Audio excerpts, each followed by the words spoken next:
Welcome. We are doing a live call-in format here on SoulWords, our first time doing this.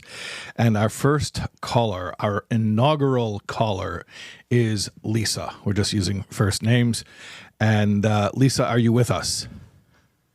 I am. Amazing. Thank you so much for being our first caller. You are the Nachshon ben Aminadab. That's a biblical reference to the first member of the nation who walked into the sea before it split, and then it split, and then everybody did it. But Nachshon ben Aminadab was the first one to do it. So you are the Nachshon ben Aminadab of our call-in show. And hopefully after you, everyone will be emboldened to follow suit. Okay. What would you like to speak about? Yeah. So I just wanted to quickly share. I have a quick story and a question, I guess. So I was diagnosed with cancer in 2022, and it is unfortunately a type of cancer that reoccurs often. And so I've been fighting for 2 years.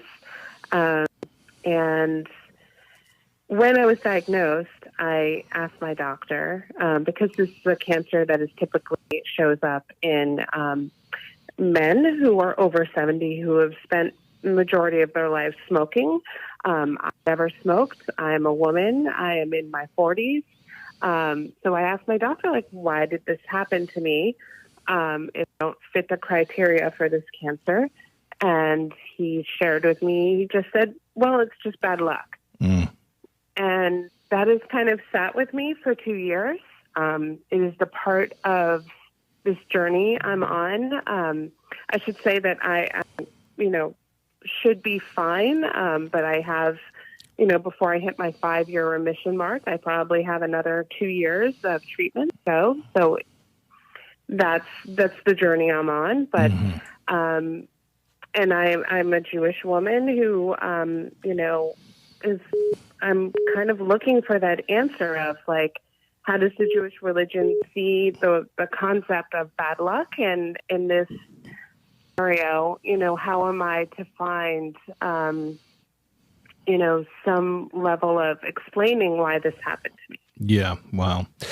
Okay. So first of all, we have your email. So do me a favor and, either now or after we get off, send your Hebrew name and your mother's Hebrew name to me for prayer. That's how we mention a person in prayer. So we'll mention you in prayer. Yes. And it's my understanding what you said is that according to the doctor's prognosis, what you have is treatable, and they're giving you very a strong likelihood that you'll be in remission soon. God willing. Right. So that's wonderful news. Obviously, it'd be even more wonderful to never have had to go through it in the first place. And by the way, I just want to tell you, if I were Hashem and if I were running the world, I would not put people through any type of trial or tribulation. I wouldn't give people so much as a paper cut. So if I were Hashem, which clearly I'm not. So we wonder then, being that Hashem is all-powerful and all-knowing and all-loving, why does he put us through things like this? Which is kind of your question. It's interesting to me, when it comes to doctors, there's that whole realm, that intangible realm of doctoring, which is, I guess they call it bedside manner, how they interact with the patients, right? And I'm sure that this doctor was very busy and had a lot of people to care for that day. But it's interesting how those few words really kind of shook you up, and I don't know if I would use the word they disturbed you, but you weren't very comforted by the words, well, it was bad luck. Yes. Yeah. And obviously, this doctor was probably trying to comfort you. At worst, was not thinking about comforting you, but certainly not trying to disturb you. And at best, maybe even was trying to comfort you. And yet, those words didn't really have that effect. They didn't have a comforting effect. Everything I'm saying so far is accurate? I'm telling your story correctly? Yes, and it's interesting because the thing about it was I was looking for a medical response, and yet what he gave me was a very weird non-medical response. Right.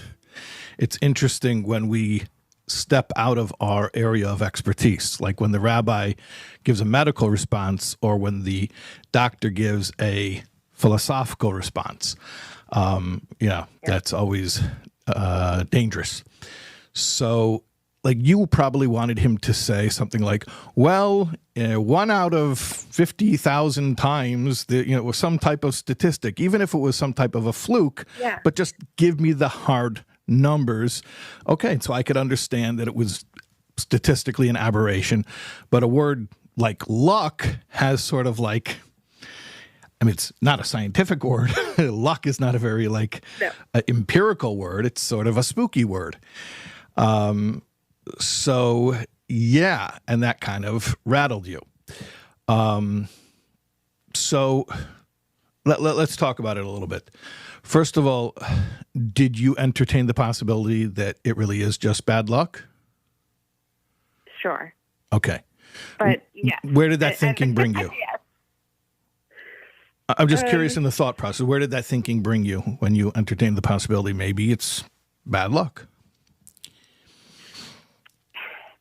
Then I immediately thought, who does bad luck happen to? Mm-hmm. And I thought, and I know I've read when bad things happen to good people, and I also just think, I do believe in God. I do see myself overall as pretty great person.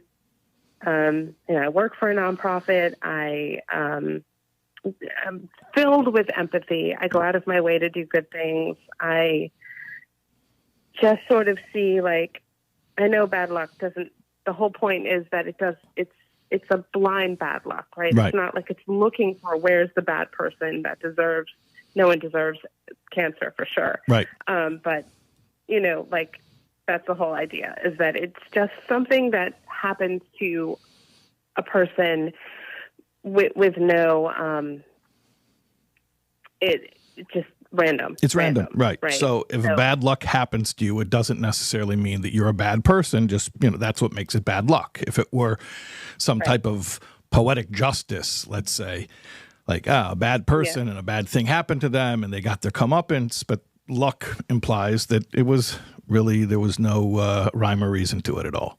So it wouldn't really be casting any aspersions on your character to say that you were the victim of bad luck. But you still weren't okay with that premise. Yeah, and oddly, even though I know everything you just said is true, and I knew in that moment I knew that, it still for some reason felt, I don't know, it felt personal the way you said it. I don't know why. But in any case. No, that's very interesting to me. Could we dwell on that for a moment? Yeah. Okay, so let me I want to try to get into your thinking here. So intellectually that the very definition of luck is that it's random. Right. So there's nothing to take personal about it. So it's interesting. Intellectually, you knew by definition luck, bad or good luck, means that there's nothing personal about it at all.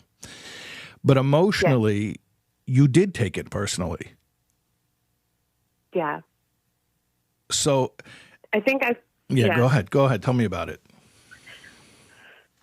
I think I felt more in that moment that more disappointed that I wasn't getting more of a medical response from my doctor in that moment, because it felt like he couldn't be bothered. I felt like he knew, but didn't care to share. You mean there was a medical response? yeah, that was my first response. That there Right. was a medical response, but that he could not be bothered to share it. So he just said bad luck. Okay. And that's what you were thinking initially, or that's what you think Yeah. now? Yes. Yeah. That is my, when I think about what I was feeling in that moment, because I don't think there's any other, explanation as to why I would feel that way in that moment. So it sounds like this, if I can just try to unpack it. Initially, the reaction was like, why can't you give me a more medical answer? Even if the answer is it's an extremely remote statistical aberration. It happens to 1 in a million. And, even that is basically the same as saying bad luck, but it doesn't have that sort of spooky connotation of the, the unscientific. He could have said it in more scientific or medical words, and then it would have been fine. It would have been just like, okay, that's what the doctors say, and if I want to go make meaning of it, I'll go elsewhere. Correct. But he did try to assign it some type of deeper meaning, which in this case was sort of like a non-meaning, and that was disturbing. Yeah. Okay. Yes. Okay. And then as you were processing it, you understood very well that the words that he used, by definition, like we said before, luck has nothing to do with if you're a good person or a bad person. So it has nothing to do with you. But emotionally, you were feeling in some way that it was calling into question who you were. Who am I that I can I use the word deserve, or that something like this would? Yeah. Okay, so you like, all right, like who am I that I would deserve something like this? Even though by definition, luck means it happens to people who deserve and who don't deserve, and there's no whether somebody was good or bad is irrelevant when it comes to blind luck. But emotionally, you felt that it was somehow it was a personal statement. Is everything I'm saying correct? Yes. Okay. Yes. So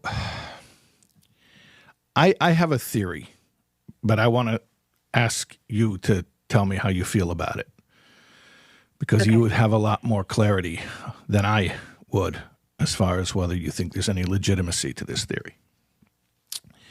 Okay. Okay.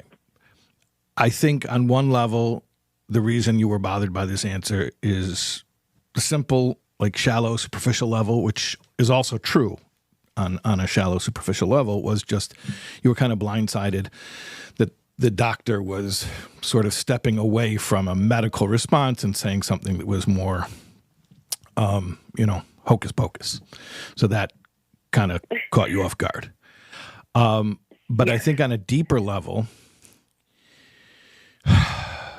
there was an assumption on your part, even if it was unarticulated, even if it remains unarticulated, even at this moment, there was an assumption on your part that somehow this event, this diagnosis, did have personal significance.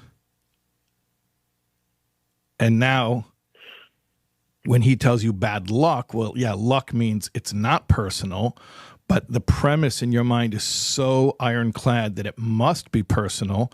So sort of strike out the word luck from the bad luck, just keep the word bad, and then say, bad person, bad stuff. Even though intellectually that doesn't compute. Is there any truth? I understand what you're saying. So I think. Yes. Isn't that funny? It is the funny. Word bad and stuff. Yeah. It is funny, but it makes a lot of sense at the same time that there's this deep belief. Where it comes from is not even to me is not even so relevant to this discussion, but there's this deep belief that there is personal significance. Luck is not even possible here in this discussion. Randomness is not possible. There is personal significance.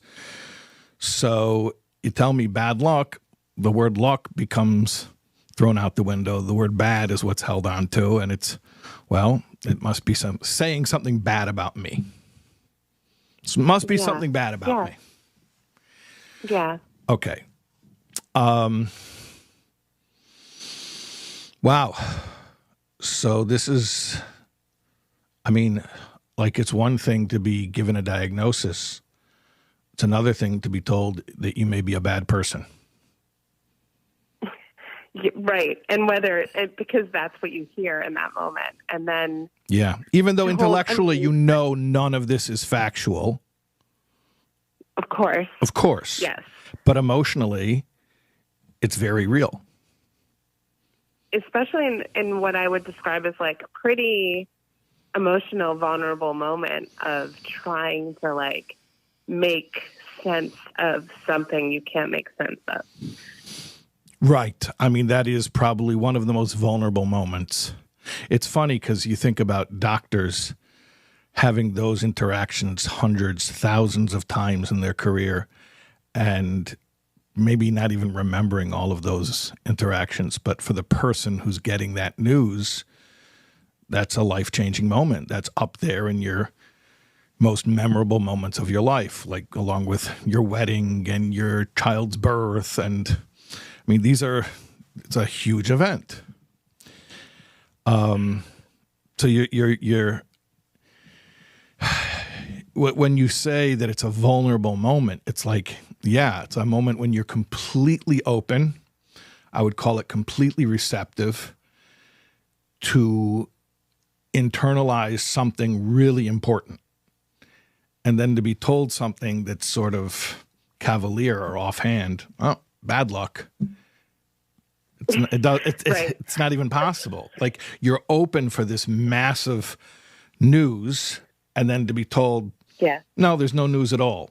It's almost like I can't even accept that. Okay, so then there has to be some news that you're not telling me, and maybe it's that I'm a bad person. And if I can't think of anything else better than that for right now, that's going to be the placeholder. At my most open moment, I just got told I might be a bad person. By the person who's saving your life. Right. Meaning this is not just the doctor giving the diagnosis, the doctor who's going to guide you along your treatment. Yes. Yeah, that's heavy. It is. I mean, I'm sure by now you've compartmentalized and you've been able to say, if the doctor is a good doctor, then that's all that matters. Wonderful. Right. So, Correct. He's not a good counselor. Correct. Right. But if he's doing what he needs to do as far as your treatment, then, that's his role in this part of your story. And we can compartmentalize and say, all people don't have to be all things. Right. But you, and I'm go fine ahead. with that. Yeah. And you're fine with that. Okay. I'm fine with that. Yeah. Okay. So you have this sort of this moment when you were extremely open for some big news. I almost want to say like that this massive space is opened up. Our minds are so busy and we have a hard time processing new information just because I think like a lot of times we are like a laptop running with 50 open tabs. And then something happens that sort of just closes all the tabs all at once, a life-changing moment. And then it's like there's this sudden, massive receptivity. And something has to go there. And if it doesn't, like if some life-changing message doesn't get inserted into that void, then we sort of just walk around with this, sort of visualizing it as like this rattling around. You have this little answer rattling around in this big giant philosophical void, and it just never really settles. It never. We never make peace with it. And it sounds like where you're at right now.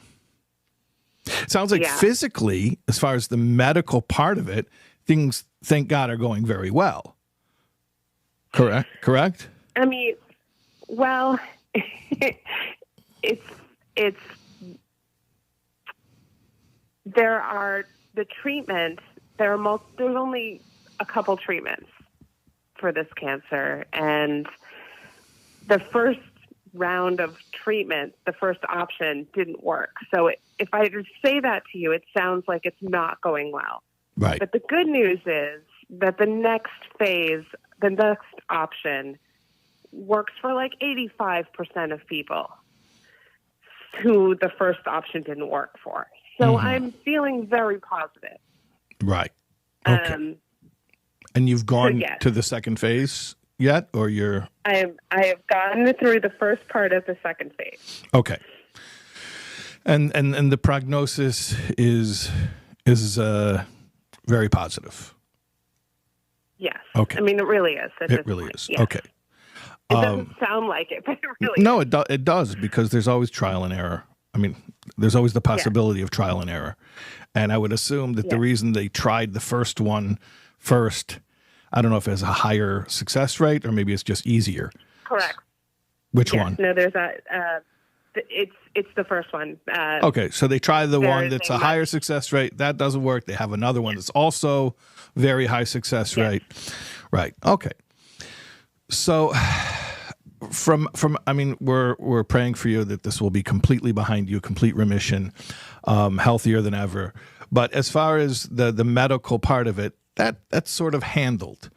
But this philosophical void of like, okay, here I was opened up and ready for a big lesson, and I got this, I don't even know what to call it. And you weren't sure what to even do with that information. It sort of left you with this weird conclusion, which you intellectually know is completely baseless. It left you with this weird conclusion. Oh, maybe I'm a bad person. Maybe I'm not as good as I thought I was.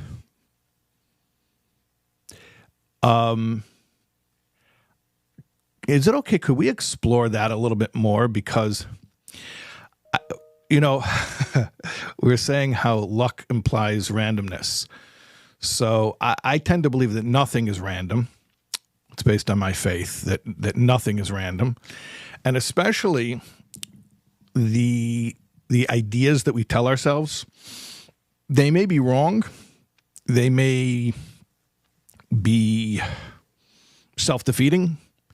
They may even be toxic, but they're never random. The ideas that we feed ourselves, especially the ones that we repeat to ourselves, are never random. I mean, you could have settled on a lot of other theories as a placeholder. It's interesting to me that your mind settled on this idea, even though you intellectually know that it's completely baseless. It's interesting to me that you settled on this placeholder idea that maybe this disease came to tell me I'm not a good person. Okay. I know. Could we talk about that? Yeah. Okay.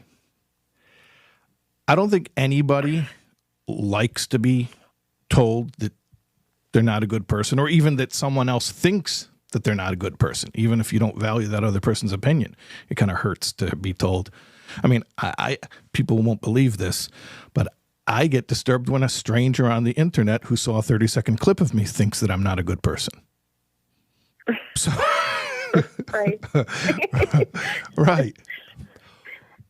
But let's talk about this. What are the thoughts you have surrounding this idea about your I'm sure it's like childhood trauma or something. Well, that's the answer to everything nowadays, and sometimes it actually is. Sometimes it actually Right. is. I mean, is that the slam dunk answer? Does that make a lot of sense to you? I mean, were you told that you're not a good person? Yeah, I have some of that in my childhood. So I think that a child of trauma like that walks around with a lot of, and I've had a ton of therapy, so I'm very comfortable talking about this. But I think, a child of trauma walks around with a lot of shame and a lot of that. And you were specifically told you're not a good person? No. Yeah, it was pretty bad. Yeah. Yes. Yes. Yes. Okay. And you were told you're not a good person, not only as a hurtful thing to say, but also as an explanation for why something bad is being done to you? Well, if you wouldn't have been so whatever, then I wouldn't be having to do such and such to you right now. Yeah. Yeah. Right. So not only are you being abused, but you're being told that you deserve your abuse. So you brought it upon yourself, which is, by the way, where every child's mind goes. Every child believes, especially when someone who is supposed to be their caretaker hurts them, every child believes, well, it can't be random. It must be because of me. I must deserve this. So that's where every child's mind goes. And to be explicitly told that, then it's even like 1,000-fold that this is a deeply internalized idea. Well, you see the kinds of things that I bring upon myself? Yeah. And you said you went through a lot of therapy to get rid of that. Yes. And actually, it was super helpful. I'm really glad that I did. And I can't even imagine where I would be if I didn't do that. But they say Hashem, HaKadosh Baruch Hu, is makdim refuah lamake. That Hashem sends the healing before the injury, before the illness. So it's interesting. Yeah. First of all, the treatment that you have exists in the world. So for your medical treatment, the treatment exists. Hashem put it in the world before the illness. But also, I'm thinking on a deeper level. Imagine if you had gone to that doctor's appointment without your therapy. Imagine if you had gone to that doctor's appointment still deeply under the spell of the traumatic messages and be told by a doctor, well, you got an illness because it's bad luck. That, I mean, would have been affirmation of every terrible thing that had ever been told to you. Yeah. And the fact that you'd gone through the therapy that you've gone through, yeah, it still touched you, because when you have a wound and you touch a wound, especially an old wound, especially a childhood wound, you're going to feel something. But at least your brain was able to say, this doesn't compute. This is not true. Yeah. And it's almost like you're being given a chance to really take all of that therapy and put it to the test now, to the ultimate test.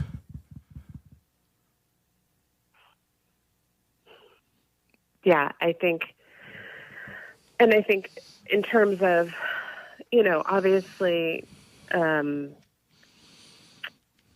you can't go through something like this and not deeply think about your own spirituality, your own belief in God, your own, like, what is this? This is the moment. For me, at least. And then I should add that I lost my dad in the same year. Mm. And couldn't go to his funeral out of state because I was dealing with my treatment. And it was during it was 2022. It was during this time when we were like post-COVID, but things like the planes were, you couldn't really rely on the fact that if you left out of state, you were going to get back. Right. And so I just couldn't go. And that was really hard.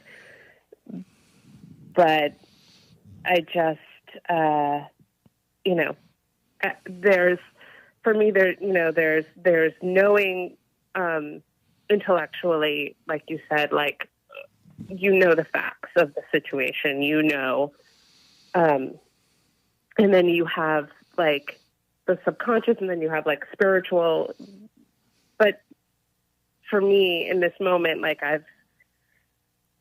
I grew up Reform, but we went to an Orthodox temple, and I've never felt personally closer to my religion than I feel through these past 2 years. And you're saying coinciding with your treatment during this Yeah. period of seeking treatment medically has also been a time of spiritual blossoming for you. Yeah. And to what do you attribute that?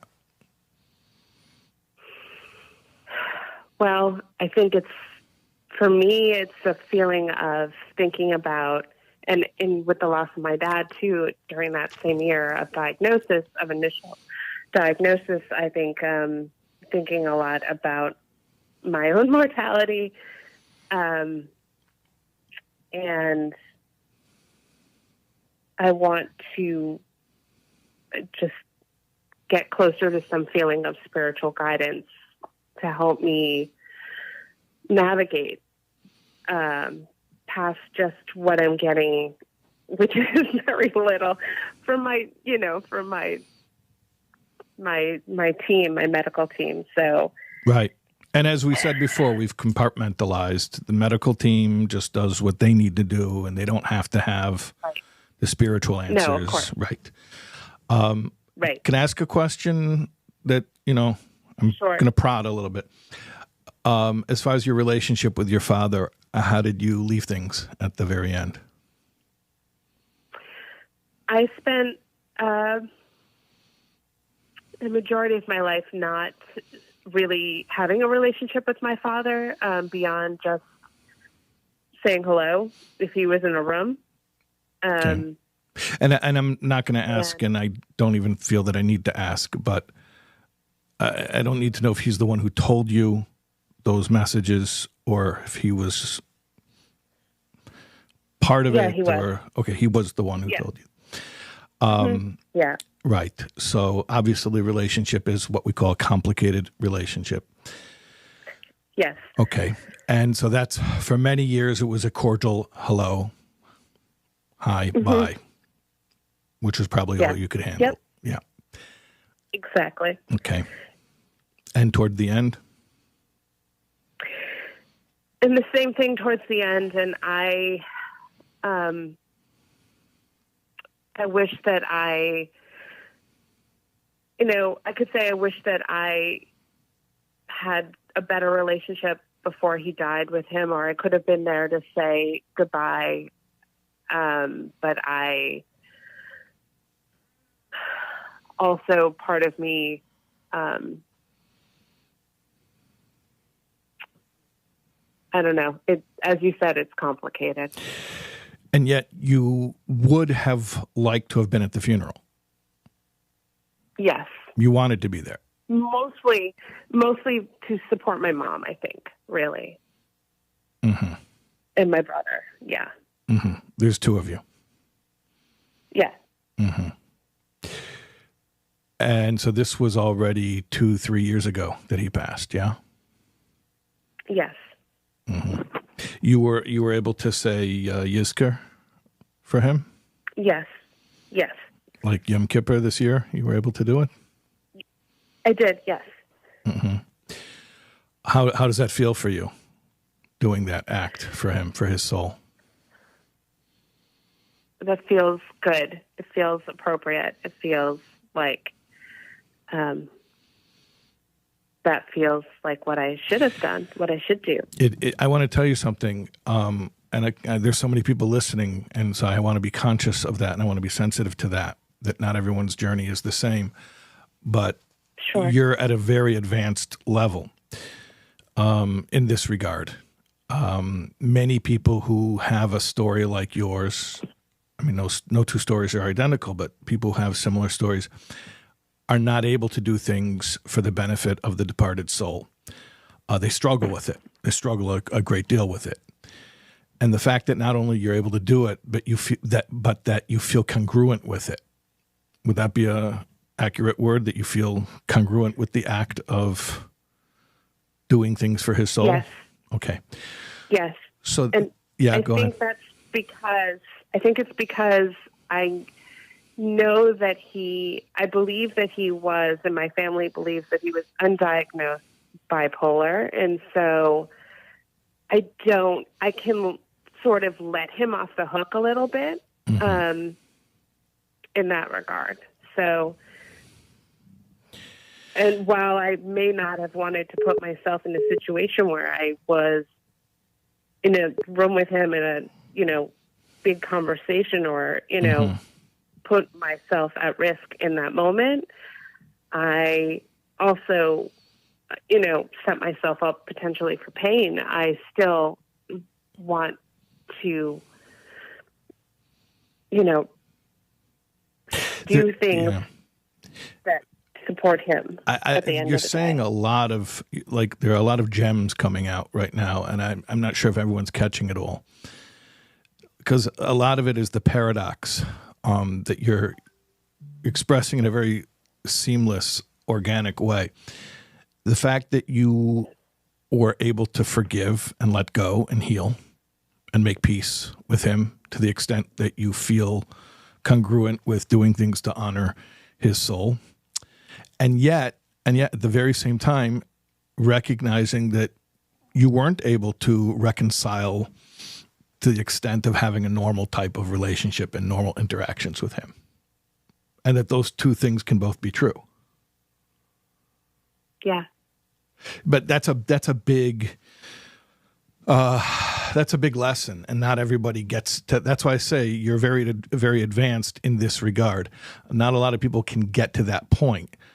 It's one of two extremes. Either I have to force myself to subject myself to all of this person's irrational behaviors, even if it kills me, quite literally.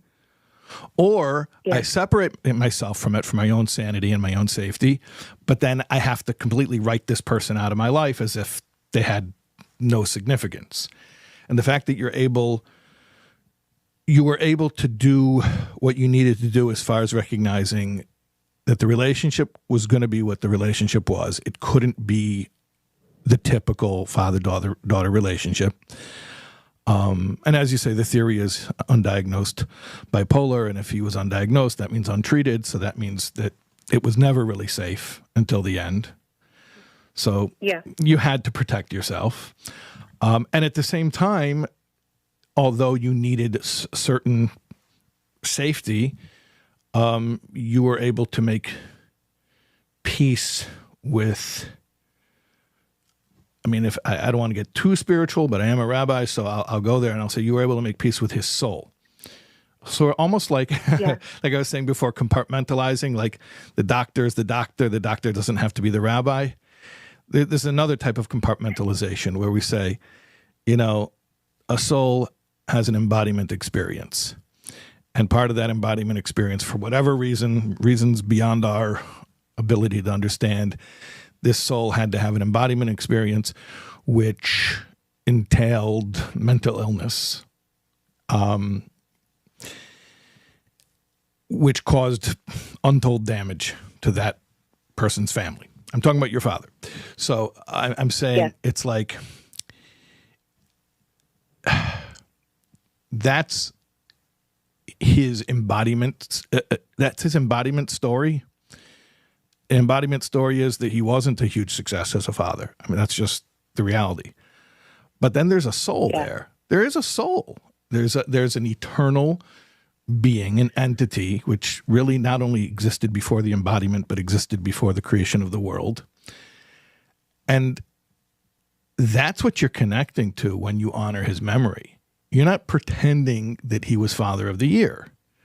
You're acknowledging that there's something transcendent to his identity that existed before his embodiment and continues to exist after his embodiment. That's what you're connecting to. The way I'm speaking now, I mean, this is very metaphysical, so I just want to, I'm not sure your comfort level with this type of talk, but does this resonate with you? It does, actually. And you know, it really speaks to the fact that, honestly, he wasn't, I mean, no one is, well, some people, I suppose there's someone out there who fits this bill, but he was complicated in the sense that he wasn't like, there are parts of him that were lovely. Sure. And he did love my brother and I. He just wasn't able to properly love us. So, right.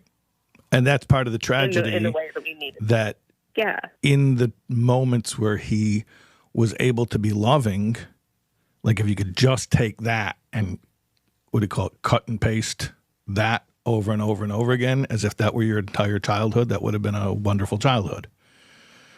Right, yeah. But the not knowing when you're going to get the different version of him is excruciating. Exactly. Like, even if he could have scheduled it for you, even if he could have said, I'm going to be the devil for the next 3 weeks. Okay, no problem. Let's plan it.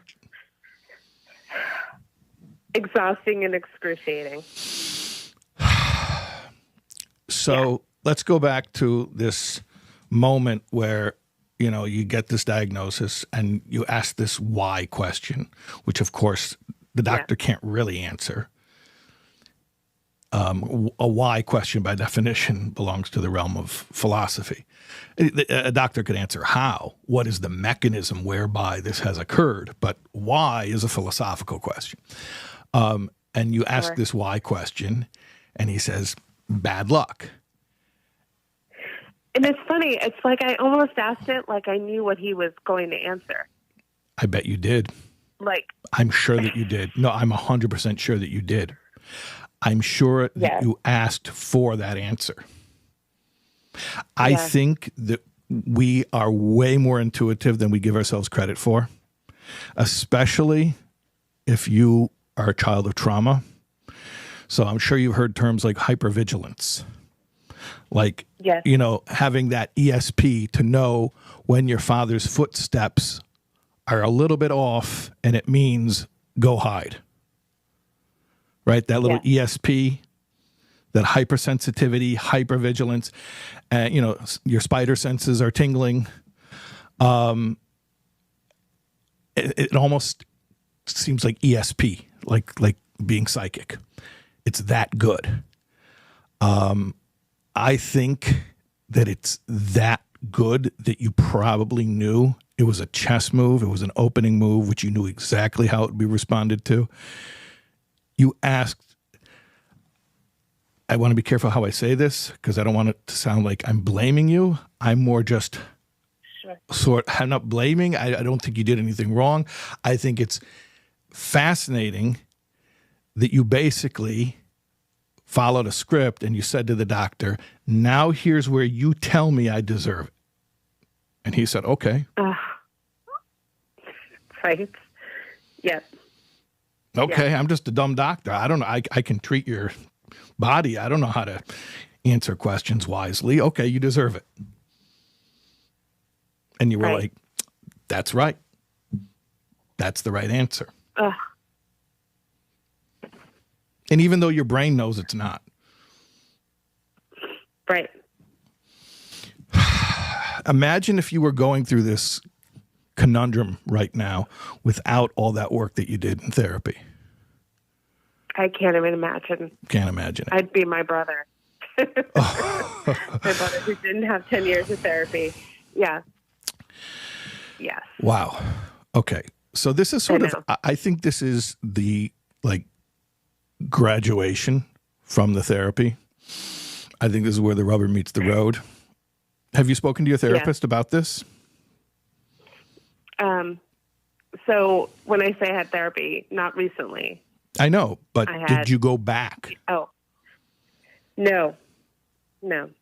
You graduated, so to speak, your therapy. Yes. Correct. Are you still on good professional terms with the therapist? It's been so long. I don't even know if my therapist is with us any longer. Okay. So I think this may also be part of your story, is finding where this person is and reaching out. Yeah. And telling this therapist, I just want you to know that I saw you 10 years ago, or however long it was.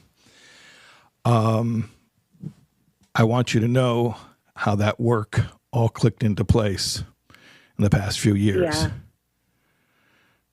You know, to say, like, you know who my father was. You know, I told you all about him. I lost him. I couldn't go to the funeral because I was getting treatment. I had this life-changing moment where I asked the doctor why. Doctor said, bad luck. My trauma brain went and took it as a personal insult. Like, there you go again, getting yourself into a fix. Yeah, only happens to 1 in a million people, and it happened to you, right? And that's what that voice told me. And because of the work we did together, I was able to hear the voice. It's not that I don't hear the voice. I still have that voice, but I was able to hear it, and I was able to identify what it is. And I was able to let it go and to know that that's not part of my truth. I think if I were the therapist, I would be like so deeply fulfilled to hear an epilogue to your story like that. Yeah, I think that would be, I can see how that would be really meaningful.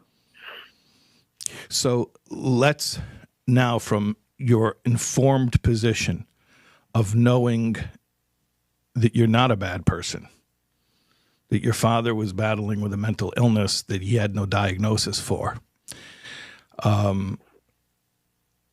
that you were never a bad person, that you never brought bad things upon yourself.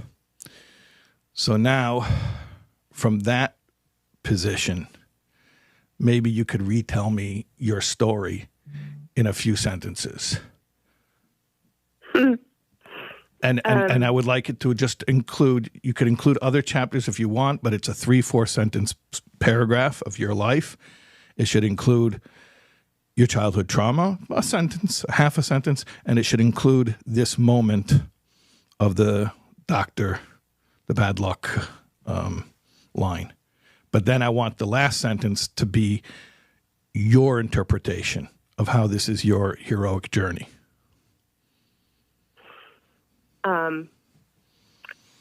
So I would say I was a child of some trauma, and then later in life I was diagnosed with cancer, and wanted to know, why this has happened to me. I asked the doctor. He shared with me that he felt it was probably just bad luck. And I now understand from the work that I've done with my therapy in my life that this was not something that happened to me that I deserved because I was,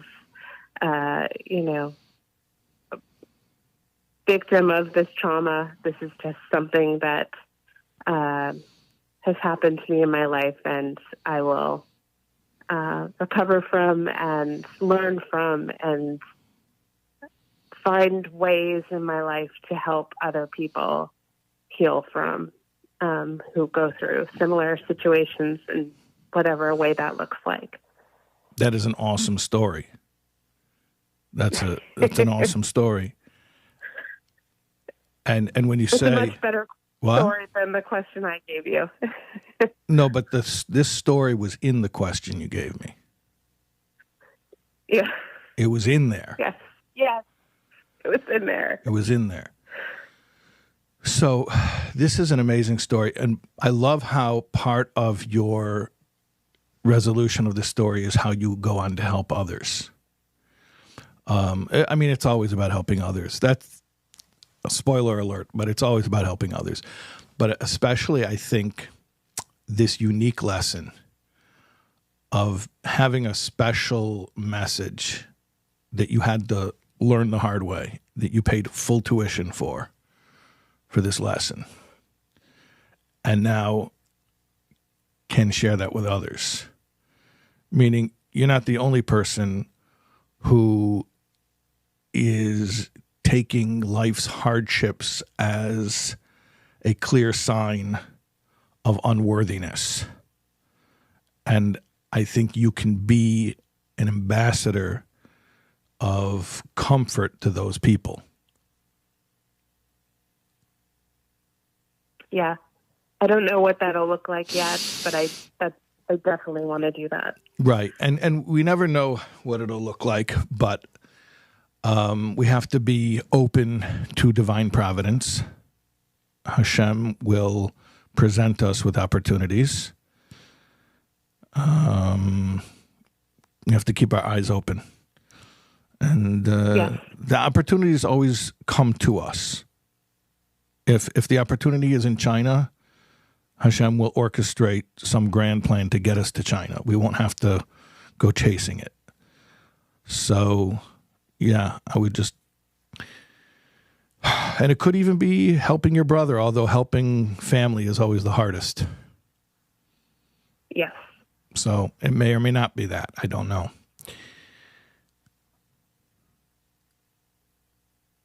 Yeah.